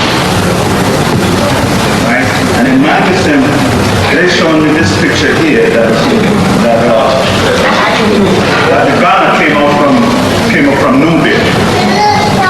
And you take these three people, which way? They tell us in the Bible here, this in Manchester is pertaining to Christ. Right? But they tell us in the Bible here that three wise men got out of Ethiopia and went into Egypt to see Christ. Now the way that they pick this in Manchester is that the Ghana came up from Nubia with these three great men with him to liberate the part of where it's considered Ghana today. You know, so somewhere along the line I'm confused about, I want to get I am further confused because I've never heard of this and I can't give you any answer that may help you in the bewilderment. There are all kinds of story about the three wise men. The three wise men is a Roman story. Came out of the Roman church. There is no evidence of the ancient or early Christian writer who wrote this. Remember that the church has been into existence for a long time. Before that, it was in existence from Alexandria. There was no such teaching. You remember when the church, when the group, the 219 bishops met at Nicaea in 235, they put into the works a lot of things. For the Nicene Conference of Bishops, ordered by Constantine, the Roman emperor, went and remodeled the entire Christian church. They expunged certain things out of the Bible, put in certain things, dropped certain 18 books and so forth. So what you had as the original, frankly, they made Christianity Christendom. They Romanized it, and that's what you got today. Unfortunately, we don't know this, and very few of the parishioners have any idea of this. And we stay to certain cliche terms. For example, everything in the Bible is the words of God inspired. But how the same person saying this have no concept of what happened at the Nicene Conference? They have, for instance, if you got a Bible and it's the words of God, the original, then what happened with 219 men sitting down in a conference, taking out 18 books, revising this? Did God's word suddenly change? It is no longer inspired? Look what happened. The Roman Catholic Church put back the 18 books after editing them, and they now call them the Apocrypha. The Protestants have not put back one of them. In the book you read that, in the Bible you read of the Book of the Dead, but nobody asked to see a copy of the Book of the Dead. If they wanted to see a copy, they could see it for about $8. They could buy a paperback copy. But people, you see, we get so accustomed to being treated like Pavlov's dog that we respond like Pavlov's dog. We only eat when the bell rings. even if we are hungry, and we will die rather than eat if the bell doesn't ring. We are comfortable in the pew sitting down, and somebody get up and tell us how to think, tell us what everything is, and we never question. And that's what happened in this particular case. You have different kind of information coming from all kind of people. I hope I can quickly find something here that I was dealing on, the ordinances, which very few of us read, because there's some books in the Bible we don't read, we pass up. And ministers don't call it because it's convenient. The Jews as slave owners in the Bible, in the Old Testament. And I think I got it. Listen. I'm talking of the book of Numbers, chapter 21, verses 1 to 20. I'm not going to read the 20 chapters, just 20 verses. But this is in your Hebrew, your Old Testament, showing the Jews had slaves in their own book. But who called the Jews slave owners? Now these are the ordinances which you shall set before them. When you buy a Hebrew slave, this is the Hebrews talking. When you buy a Hebrew slave, he shall serve 6 years. And in the 7th, he shall go out free. He can serve 6 years of free slave labor. He shall go out free for nothing. If he comes in single, he shall go out single. If he comes in married, then his wife shall go out with him. If his master gives him a wife, and she bears him sons or daughters, the wife and children shall be the master's, and shall go out alone. But if the slave plainly says, quote, I love my master, my wife and my children, I will not go out free, then his master shall bring him to God, and he shall bring him to the door or the doorpost, and his master shall bore his ear through with an awl, and he shall serve him for life. When a man sells his daughter and so on and so on. This is in the Bible. When last did you hear the minister, the rabbi, the priest call for that to be read? The Jews are slaveholders. The same thing. The same thing, my brother. There are many, many, many different stories and versions of almost everything you could read. Because remember, the Bible wasn't written by a group of men or a man sit down here today, write it, except when John, except, I should recant that statement, when Adonisus wrote the book of Revelation, not John. At the Nicene Conference, they couldn't find the book of Revelations, and Bishop Adonisus said he remembered it and he knew it word for word, and took 2 weeks and wrote the whole book of Revelations that John was supposed to have written. It's the same Adonisus that they murdered. They bust him with a chain in his head because he refused to vote on the virgin birth of Mary. You know, it's not Jesus' virgin birth that they had for the what they call the but there's a thing, a celebration in the Roman Church. It's called the Feast of the Immaculate Conception. It's not Mary's giving birth to Jesus. It is Mary's mother's giving birth to her in an immaculate conception. For 3 generations, there were no intercourse in the family. And ask the average Christian, what is the Immaculate Conception, the Feast of the Immaculate Conception in the Roman Church? And they will tell you Jesus. It had nothing to do with Jesus. The feast is the feast of Mary, mother giving birth to her by Immaculate Conception. And very few Christians know it. So it depends, and when people like myself talk, people are offended, but I am very supportive. My wife is a Roman Catholic, bless her soul, and I sometimes have occasion to drive her to church, and she has a little sepulcher and a little thing, and I support her in it. Some of my children are Roman Catholics, and I got a daughter who's a Jehovah's Witness, and some grandchildren. So I got Muslim daughters and all kind of thing. What I'm dealing with is to get my children and others to understand what you're dealing with. Understand when you're talking about truth, you're talking about the Bible written by human beings. And you could say by God or something. Sister Dobson, this idea comes to her from God. What do you mean by God? And how does God bring idea? How am I inspired? If I drink castor oil and start work, I get an inspiration to go to the bathroom. If I'm not inspired, my clothes gonna be inspired. But you see, we get carried away with certain words, the semantics. And we said they were inspired by God. Now, what do you mean by it? Ask the person what they mean by inspired by God. They think it's like a robot. The God just said, ping, and he said,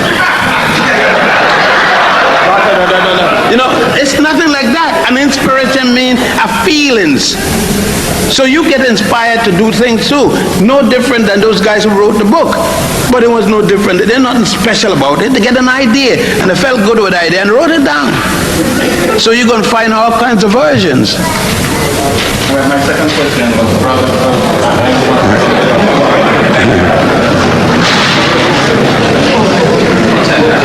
What's that? You had mentioned that you were trying to get together some scholars, organized scholars, so that they could take trips to Ethiopia, Egypt, and the Sudan. I was wondering if there's a process, extended process.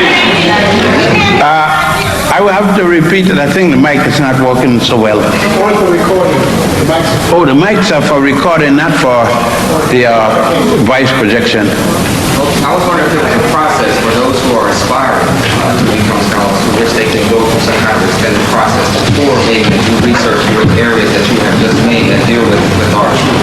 The young man is asking, he stated that at one time I called for a group of scholars to go along the Nile and to do some virgin research.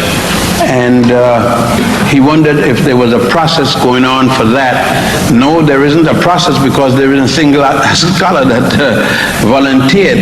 What it means, you see, is along the Nile, there's still some crocodiles and there's still some cobras and other things.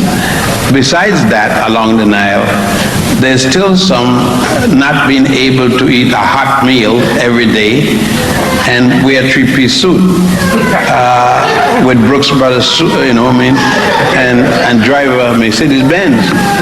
It means sleeping out in the open, riding a jackass, and that shouldn't be bad because Jesus rode one on Palm Sunday, and that was the Cadillac of the day. And all that kind of thing. No, the fact is no process because there's not a single brother who's going to take even a sabbatical to go along the Nile. To going along the Nile means you can't eat as well, you can't sleep as well, you can't gouge yourself. You've got to go with little pickings. Your money, your lecture, you keep, and you dig in and you shovel and say, I got corns in my hand. You got to use a pick and shovel. You got to do all this. And brothers aren't ready yet to do this kind of work, to do research. We are only ready to go in the library, take up another white man book and research it. Go in it and say whether we agree or disagree. No, nothing is being done in that direction.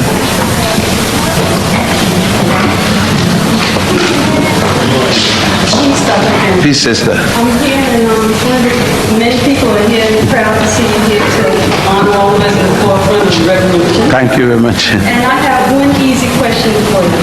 I would be very honored if you would sign my book. I'm going to sign books after Dr. Lewis has arrived, and when they're finished this, I think they're going to be a place I'll sit and sign books. Thank you. The question that I have is pertaining, if you had a message right now Aristide and the people of Haiti? What would it be? If I had a message to President Aristide or any one of them, I would tell him stop being a priest and be a president. You can't, like Mama used to say, if you're on the pot, son, if you go, excuse me, friend, if you can shit and get off the pot. You know, Mama was quite explicit. Aristide wants to be a priest and president. One of Haiti's problem is the Roman Church, and you got it for years. Haiti still suppresses the indigenous people's church, their religion. God Voodoo is as important to me as any other God.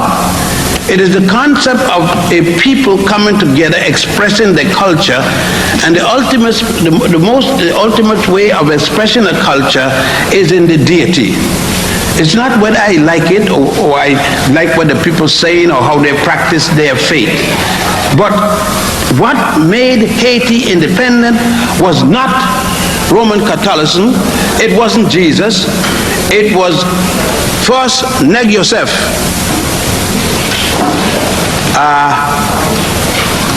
Macandal, Buckman, and then Toussaint and others. But it came out of a spirit and charge against the Frenchmen, and it was through the church that they got the church, or meeting place, or whatever they call it. I'm not familiar with they call it, but they hall, the meeting place, where they came as worshippers of voodoo, with the teachings of voodoo. And I want to make it clear, when you all got your peacock and chicken and cutting them up and things, that has nothing to do with voodoo.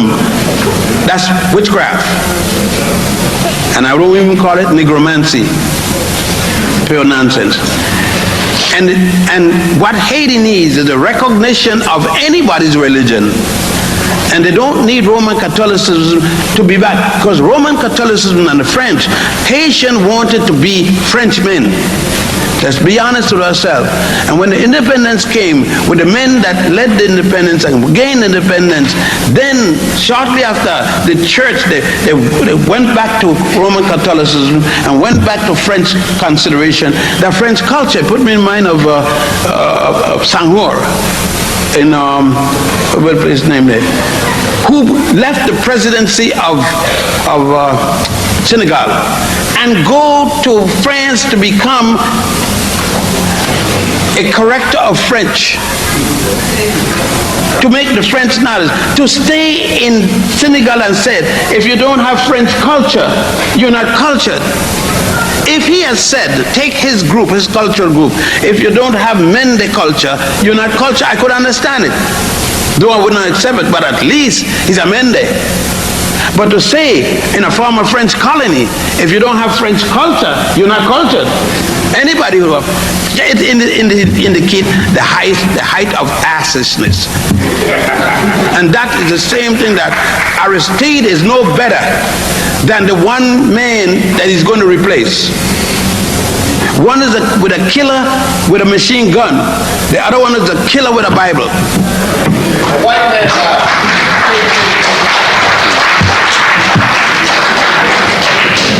One love, brother, thanks for your life. Thank you, man. I'd like to ask you a question. The question is about Melchizedek and Abraham. In Genesis, you tell us Melchizedek was the high priest, and Abraham being taken as offering. Okay, so is that a fact or is that a thing? I don't know. I know that there is no physical evidence of an Abraham. In every religion, and I was born in the Hebrew religion. I'm what they call a philosopher.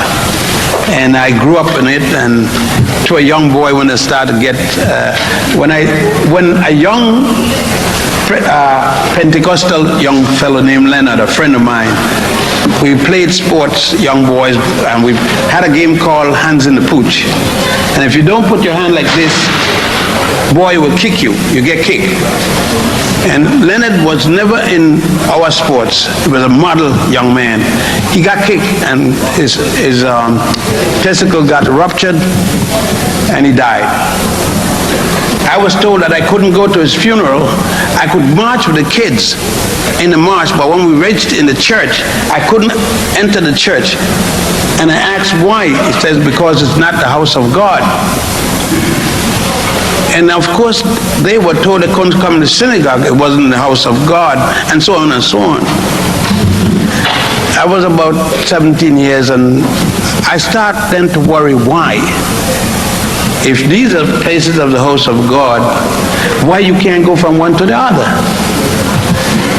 It is in conjunction with your answer, because all religions are based primarily on mythology and allegory. Who can tell you when God started the world? And why isn't God a female when it's more logical that things come from female, most things, even though a male? I know now that it needs a male to deal with a female in most cases to start something. But one time I even believed that I had an ego, man. I passed a baby, man. I just made me a baby. And it's a long time before I found out no baby came out of my scrotum. Do you know? I was shocked to find that I didn't pass no baby. I passed some sperms. And if them sperms had dropped in the ground, go in a ton of water, go upstream, and no egg came down there to greet them, nothing would have happened but a lost sperm. See, then my little ego got down to size. And then I realized I got to do the tango together with mama. You know how it is. And I got myself, and my ego got back in place, and now I feel bad. That is the same thing with this. The story of Abraham, the story of all of this, the foundation of any religion ain't got nothing to do with truth. Not truth as you know it, reality, but truth in what they're trying to do. A moral story, like Adam and Eve. Nothing wrong with Adam and Eve, it's the truth, morally. Not truth realistically. You don't believe that God take a male now, take Adam, got a whole master plan, some dirt, some water, some snot in his nose, blow the snot, Adam jump up, yeah, boss. Boss, I'm lonely. How the hell he know he's lonely? Ain't nobody there for him to talk to he's lonely. So boss put him to sleep, took a rib out. There ain't no hole left to show the rib. Took a rib out and made Eve. Out of rib? What happened with the forming of the mud? God didn't know how to make no more dirt, no more mud pie? I mean, let's get it now. We're big enough, we're old enough, we don't have to follow that child's story. Then God know everything. But Adam and Eve sinned. They had some sweet sex. They sinned. And I got to thank, sisters, I thank you. Because that stupid Eve, Adam was there doing nothing. Eve had to get some sense and tell the fool, come on, man. You see, that's why I love sisters. Because sisters don't fool around, they get the thing done. And then, man, and then after the sin, they went behind this fig tree and got a fig leaf. Have you ever seen a fig leaf, brother? Okay, they got a fig leaf. And God knows everything. So Adam and Eve ducking behind the fig leaf. Before that, he didn't know she was a woman, the blind. At least he could feel I didn't have no chest like that. He could feel like her vagina didn't have no bulging up like that. But they went behind the leaf. And then God said, Adam and Eve,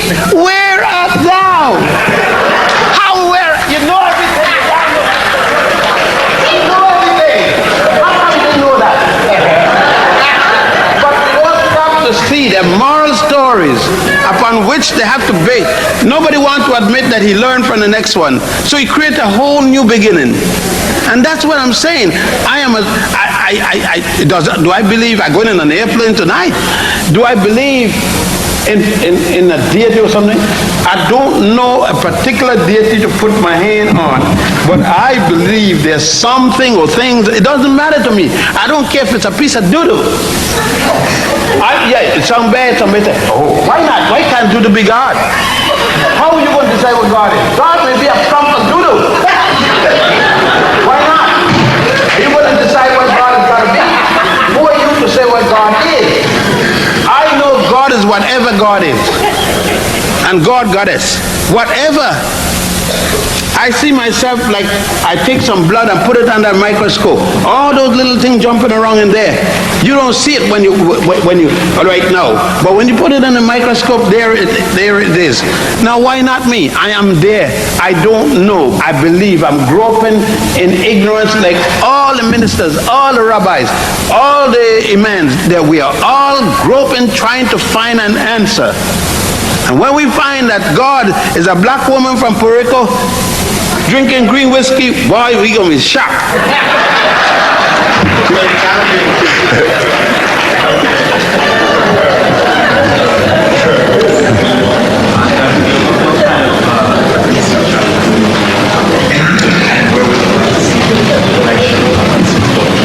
Right now, as you know, for the last few years, I have been, the brother asked what kind of research I'm doing right now.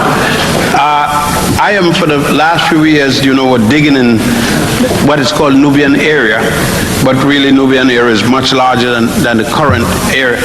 And I'm trying to add to the information I was showing. In 1957 and around there, I was showing the Nubian origin of Egypt, the Meroan origin of Nubia, the Aksum of origin of Meroe, etc. Going back to the central point of the Nile Valley with the civilization, using the fact that Hunefa, the scribe and priest, said that the Egyptians came from that source, and the papyrus of Hunefa. I am trying to go back, and I did effectively wrote on this. I notice now that even the University of Chicago is now putting out paper of they call it Nubian Black Influence and Egypt. Nubian Black Influence and Egypt. I don't understand their semantics, but at least we know that they're stunned and they got no choice.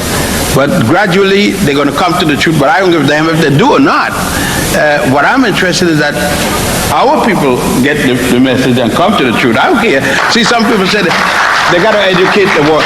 I'm not trying to educate the world. I'm trying to deal with the brothers and sisters because the world haven't taken time in educating me to truth. So what I'm doing now is relegated to that, and as I said, it's slow because I have 8 brothers who work with me, Nubian brothers, not one of whom has been to a university, and they don't have to. I'm one of those that believe that all university does is to make a curriculum where you could go from a set of prescribed learning, but you could do the same thing outside of that university, providing that you don't plan to go to European looking for a job. But if you can do it, because the best of our writers in our group, and I'm not saying don't go to college, don't get PhD, but I'm saying don't look at your son or your daughter because they didn't go as if the end has happened. Because J.A. Rogers and all those fellows are some of our best writers, and many of them didn't go in European schools. So I'm doing field research, digging with a shovel and a pick, and so in between flying out and lecturing and getting back to Egypt. And in the future, what would you like to see after? One question, please, and let me just say this. When this brother finishes, this is the last question. We run out of time, so you can let him go. Thank you. I got 2 questions, and I think they're very good. I only can find one. I think the person who I came up here, I'll ask you that question first. You mentioned Aristide. Yes. And I was wondering how his situation applies to us in this country. The question I want to ask you is, do you think... One question. I'm sorry. One question. Well, I'm still going to the same question. One question. I'll say Bill. Okay, but the question I want to ask you is simply, do you think men of the floor can be true revolutionaries? See, brother, I'm not going to argue with you because it takes more time, but we have to respect each other. We said one question. Well, that's the question, sir. One question. That's the question. No, I don't. See, it's not that saying that religion is separate from social order. I'm not saying that, because religion is an outgrowth of culture, not culture the outgrowth of religion. Man made religion to sanctify his best.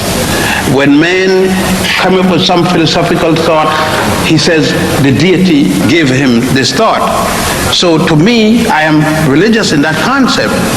Now, when Brother Aristide decided to leave the priesthood, and he didn't renounce the priesthood, he's still a priest, still subjective to the dictates of Rome. This is my point, that when Rome, he does something, he must. It's different to the Baptist minister. Baptist minister got nobody over him. There's no bishops. I mean, his board, and some of them don't even have a board. Okay. Aristide and Jesse is different. Jesse is master of Jesse. Aristide has a master not only in Rome, he has a master in Haiti called bishop. Now, less than that, called Monsignor. One step above him, two steps above, all the way up until he gets to the Pope. And my point is this: he cannot do anything that isn't approved by Rome. And that's the point. And to me, Aristide is invalid as long as he's got that over his head.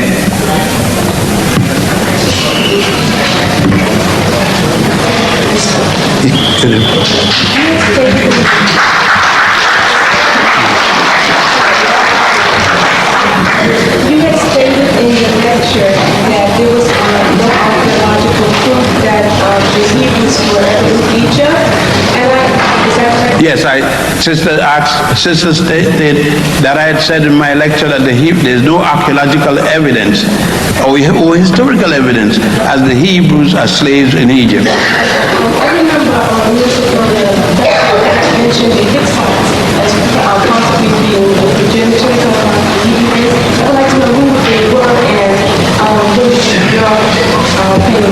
And she said that she recalled a professor had mentioned that the Hyksos was the progenitors of what is today the Hebrews or the Hebrew race. I didn't even know there was a Hebrew race, but I thought it was a Hebrew cultural group. All right. A professor said that, but he didn't submit the evidence of what he stated. There were a group of people in Egypt called the Hyksos. The Hyksos information they left had no part. What happened is the Hyksos and the Jewish writers write about their entrance at the same time when the Hyksos was similarly entering. We have evidence of the Hyksos. We don't have any evidence of the Hebrews. To say that the Hebrews were in fact people who descended from the Hyksos, where is the evidence? What it is that the Hebrews did or are doing that the Hyksos did, and there's no evidence of the two of these people. Yes, by their statement they try to put the two. The Hyksos came in Egypt and destroyed the 13th dynasty. At the time when they came in, it would be around 1675, before the Common Era. The Hyksos were expelled in the 17th dynasty, destroyed. Amus, a pharaoh from what is today called Luxor, the Greeks once called it Thebes, the indigenous people call it Waset. Amos came with organized, because the Hyksos didn't come further than the Delta. They went as far as a place called Avris, where they made the capital. Now, Amos organized the southern lords, and they came and attacked the Hyksos. Amos was killed. Amos' son, Thutmose, you hear the names? Where they're going to get a name Moses from? All of this, they're going to create a Moses. Thutmose continued to fight. Thutmose won until he got killed, and his daughter, Makari Hatshepsut, took over. It was to be his son, but his son was of very minor age, and his daughter took over. Now, she and her son, Thutmose III, finished the expulsion of the Hyksos, and that would be in the 18th dynasty. There's all that evidence. There isn't a single evidence of a people called Haripu, Hebrew, any other way you want to call it, much less Jew, because Jew would come from the word Yehuda, or Judah, and that would be only one tribe, the tribe that was supposed to be in control in the military. But you can't, because none of this could be documented. For instance, Moses just come up, go in the temple.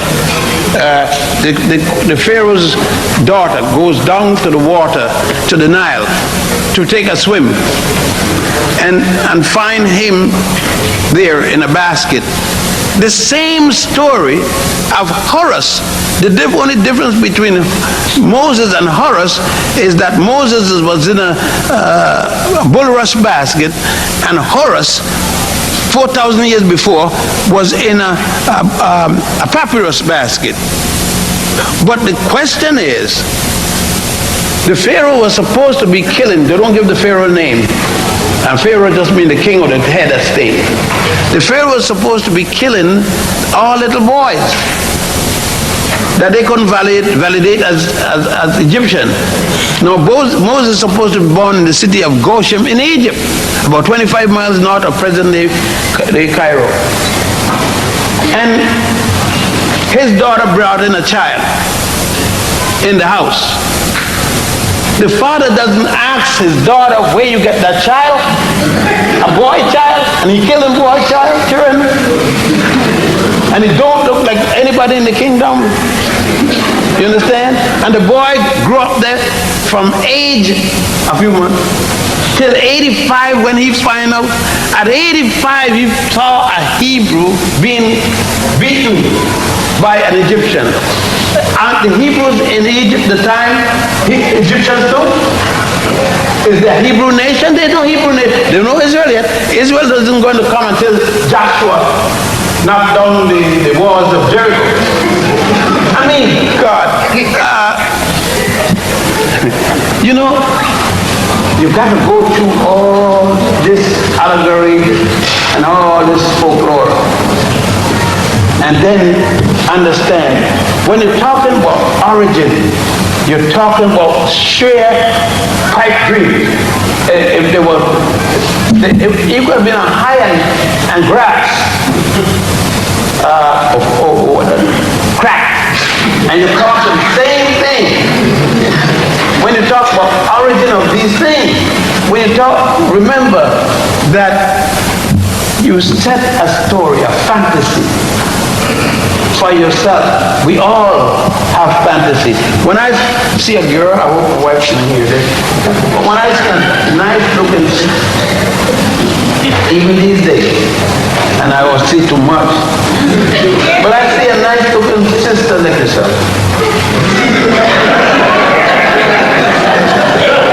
and I get kind of cool on you, you know. I fantasize all kinds of things. You know what I mean? I strip you down to nothing. But the way these girls are dressing now, you can't even do no fantasizing. You see everything, you can't even fantasize. But I got you fantasized even to every little speck of every little thing. You understand? I know where every little thing at. And most of the time, when you say, yeah, Ben, and I get there, so damn, this is why I say it. And what I'll say is, we all make projection, and religion starts with projection. The theory of the beginning is a projection. Who was there to write down what happened in the beginning?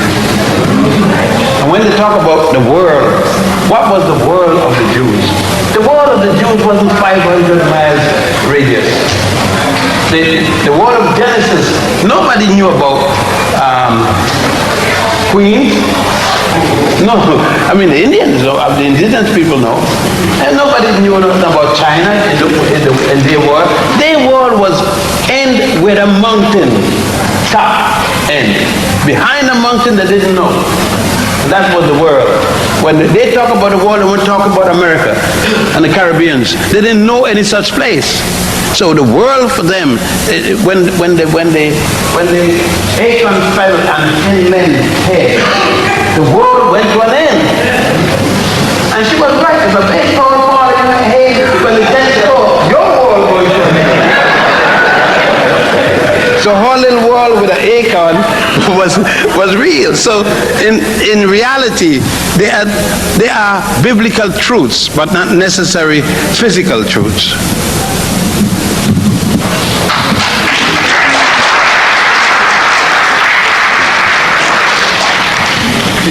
Peace.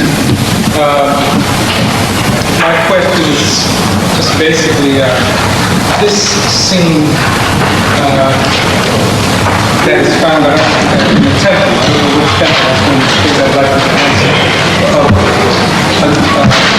Horus being led in to meet Osiris by Anubis. That's in, Edfu, the temple of Horus the Elder. Elaborate on the significance, and I believe there's something associated with it called the 42 Confessions. Oh, that's not the 42 confessions. Well, it's called admonitions to Goddess Ma'at, or 42 negative confession. Negative because it starts, I have not, the denial. I have not made light by bushel. I have not killed man or woman, I have not.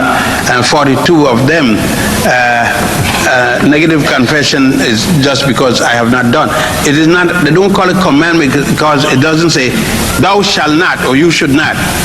Meaning, if we if they found, and it's found, 4100, a document that is revised, saying I have not, it means then that the command, do not do, is even older, so that there are older works that we have not yet found.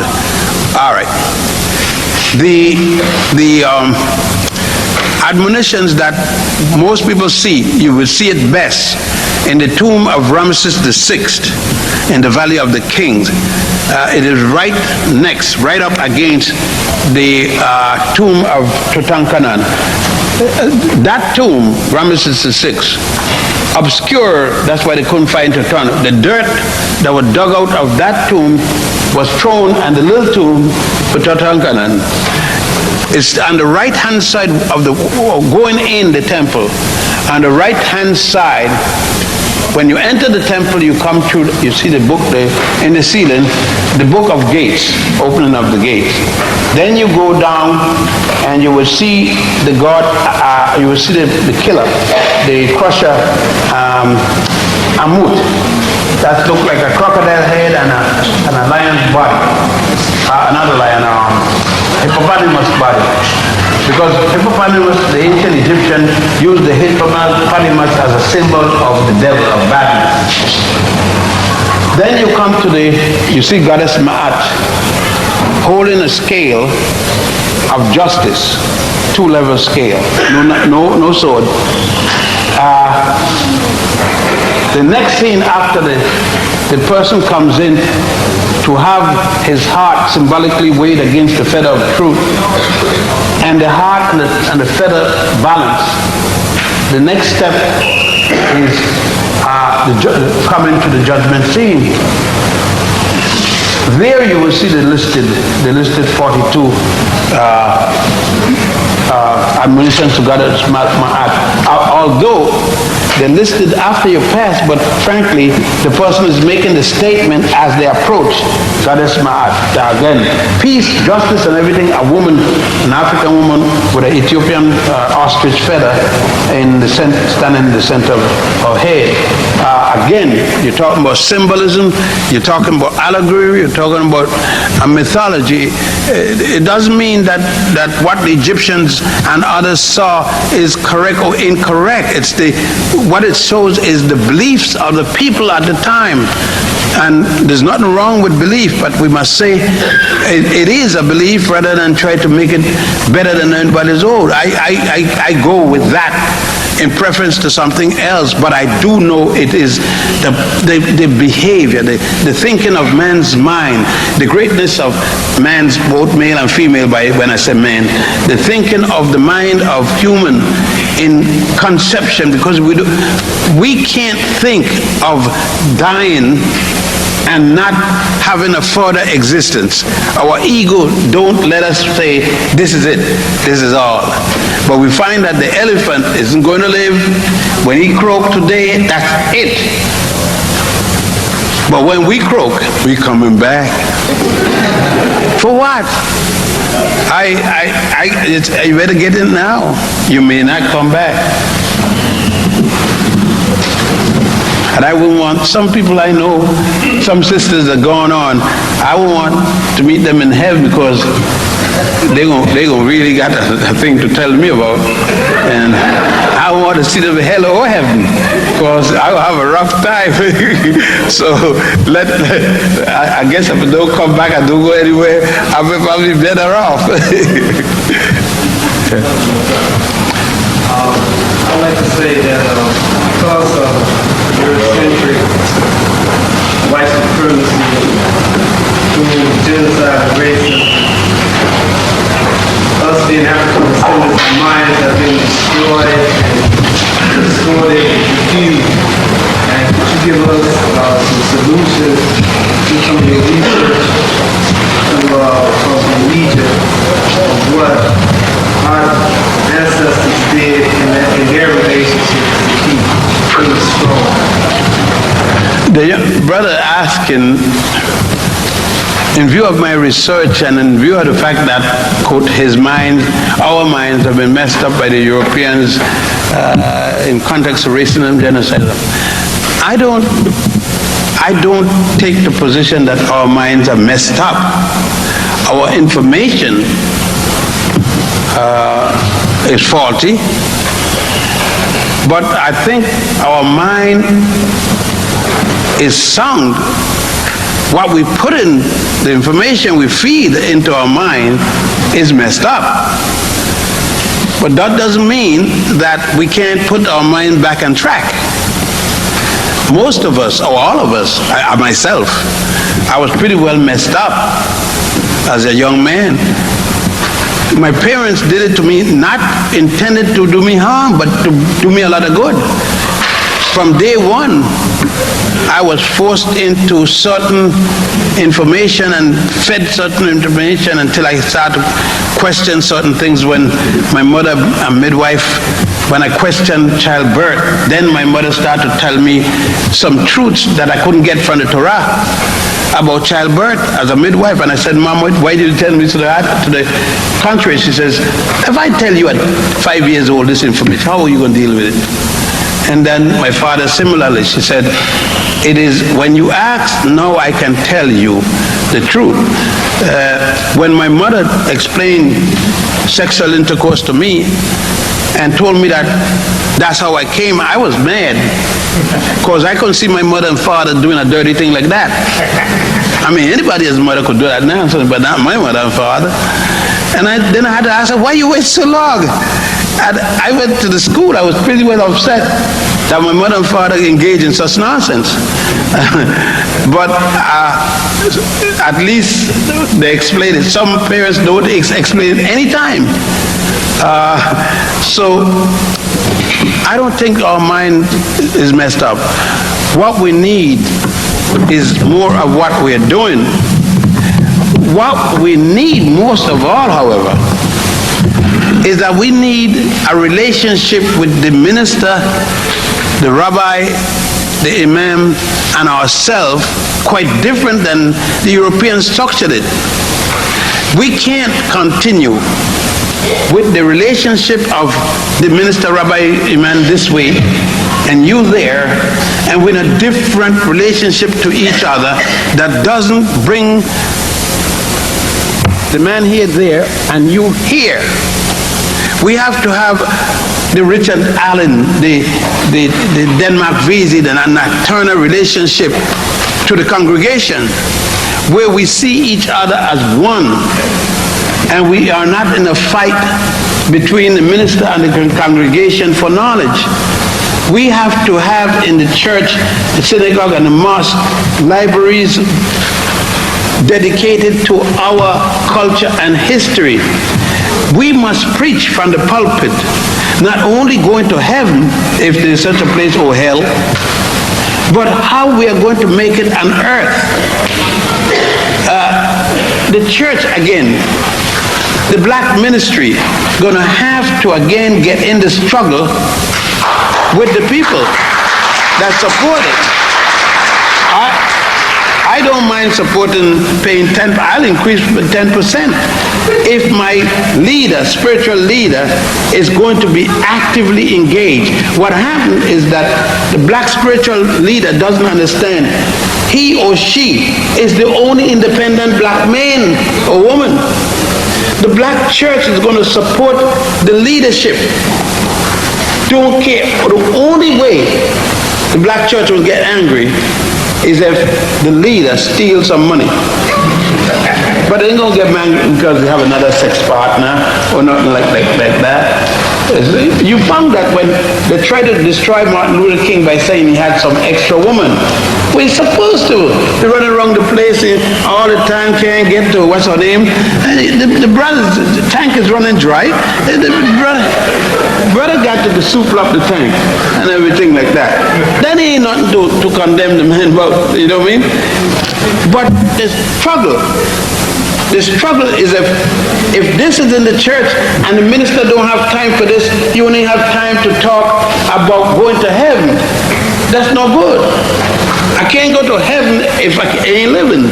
When if I'm doing bad, I can't even pay the fare to get to heaven. The car, the heavenly beings gonna left me back. He's got to work with me. Like Harriet Tubman and all of them, and the ministers in those days, they all walked together as one. Not Turner, Denmark Vesey, when they came out to burn the cane field with the members. The baptismal, you see this thing here? The baptismal thing in the church, that wasn't for beauty. It wasn't just good architectural design. The church built this where the members, when the slave master, I'm going to finish here, when the slave master was coming, they immediately filled the tank with water. And the slave went in the tank at the back, put his nose to the air hole. And the sisters immediately start singing and dressed in the robes, wet down. And they came down the aisle, wet and the water running. Dogs can't smell in water. And that way the slave was saved. And the jumping, you see the ministers jumping out judgment stupidly without any reason. That was to signal the slave that the master coming. And he makes certain jump. No, they just jump for joy. All this, the underground was successful because this was the coordination between the church and the congregation and the minister. But now we are separated. Those on the board of trustees figure, and the boards of deacons, and everybody in the church is at a different level instead of just working by title, working together.